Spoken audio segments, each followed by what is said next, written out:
Tinapay mula sa langit. A daily morning devotion with CRC family.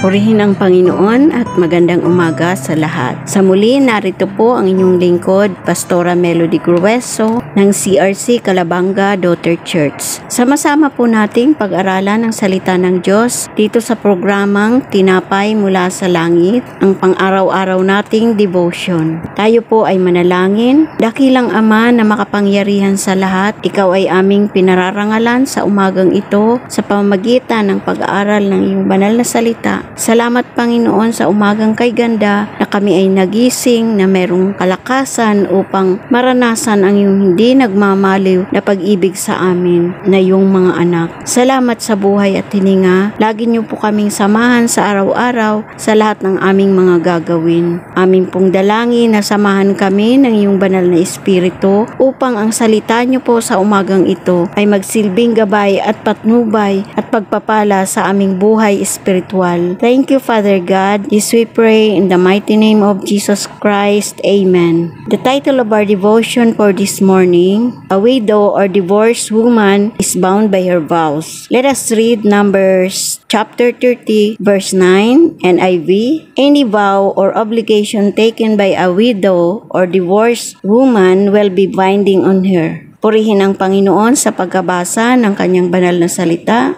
The Bible teaches that being a believer implies keeping our word. In other words, when we promise something, we are bound to our words. Numbers chapter 30 deals with this topic in the context of a family. Basically, if someone makes a promise or vow to God, that person should do as she promised. This verse is a part of larger passage in the book of Numbers that deals with vows and oaths made to God. Narito ang apat na mensaheng hatid ng talatang ito. Una, personal responsibility. The verse highlights the personal responsibility of widows and divorced women regarding their vows.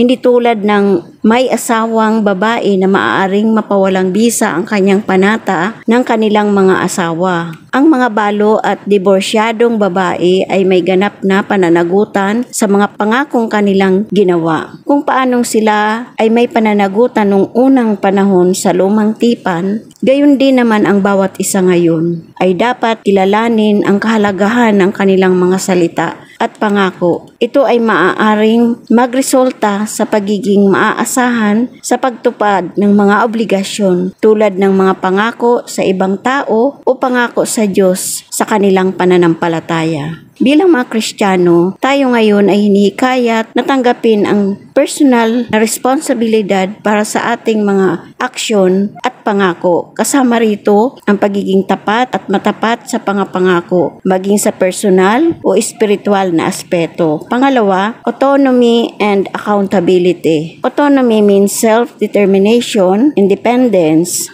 accountability, ng pananagutan. This refers a respect for their independence and decision-making abilities. Binibigyan din nito ang otonomiya ng mga kababaihan. Kinakilala ang kanilang buong kakayahan na gumawa ng paninindigan sa kanilang mga panata. Ipinapakita rito ang paggalang sa kanilang kasarinlan at kakayahan sa paggawa ng desisyon. Bilang mga Kristiyano, ay maaaring isabuhay ito sa pamamagitan ng pagyakap sa ating otonomiya at pagtiyak na ang ating desisyon at pangako dahil ito ay sumasalamin sa ating mga halaga at paniniwala. Nangangahulugan din ito ng pagiging bukas sa pakikitungo sa iba at pagiging tapat sa Diyos. Number 3, equality before God. The verse suggests that in the eyes of God, the vows of a widow or divorced woman are equally significant and binding as those made by anyone else. Ang talatang ito ay nagpapatibay na ang Diyos ay may parehong pamantayan para sa lahat anuman ang kalagayan. Pinapahalagahan ng Diyos ang mga pangako ng bawat tao ng pantay. Ito ay nagpapalakas ng pakiramdam ng kapakumbabaan at pagkapantay-pantay sa komunidad na nagtataguyod ng respeto at suporta sa kapwa mananampalataya.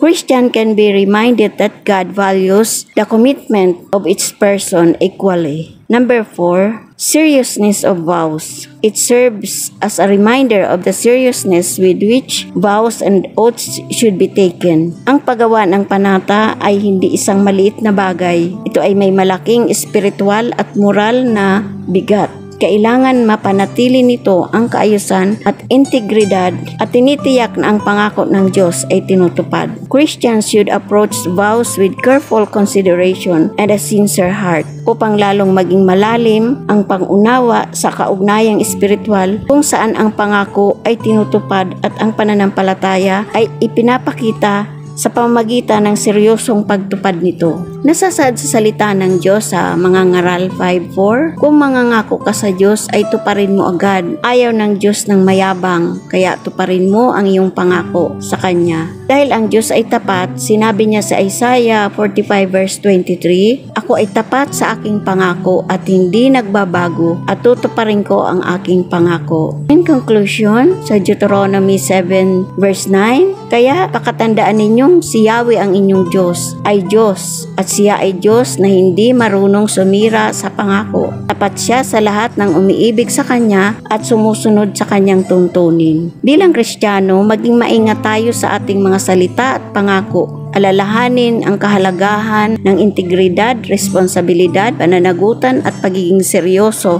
sa mga pangako parehong sa Diyos at sa kapwa. Tayo po ay manalangin sa ating pagtatapos. Salamat po Panginoon sa iyong salita sa umagang ito at naunawaan namin ang kahalagahan ng tungkol sa pangako sa kapwa, higit sa lahat ang pangako sa iyo Panginoon. Tulungan niyo po kami na maging aware sa lahat ng lumalabas sa bibig, salita man o pangako dahil pananagutan namin ito sa iyong harapan, aming Diyos. Nagpapasalamat po kami sa wisdom, knowledge, and understanding na dumaloy sa bawat isa sa amin sa pamamagitan ng iyong banal na Espiritu. Thank you Lord. This we pray in Jesus' name. Amen. Maraming salamat po sa inyong pakikibahagi sa ating programa. Lagi po nating pagnilayan ang salita ng Diyos mula sa ating mga puso dahil lubos ang pagiging kaunawaan natin dito. Muli po ninyo kaming samahan bukas sa pagninilay ng kanyang salita. Dito sa programang Tinapay Mula sa Langit, malaya po nating i-share ang bidyong ito upang kayo rin ay maging pagpapala sa iba. God bless everyone.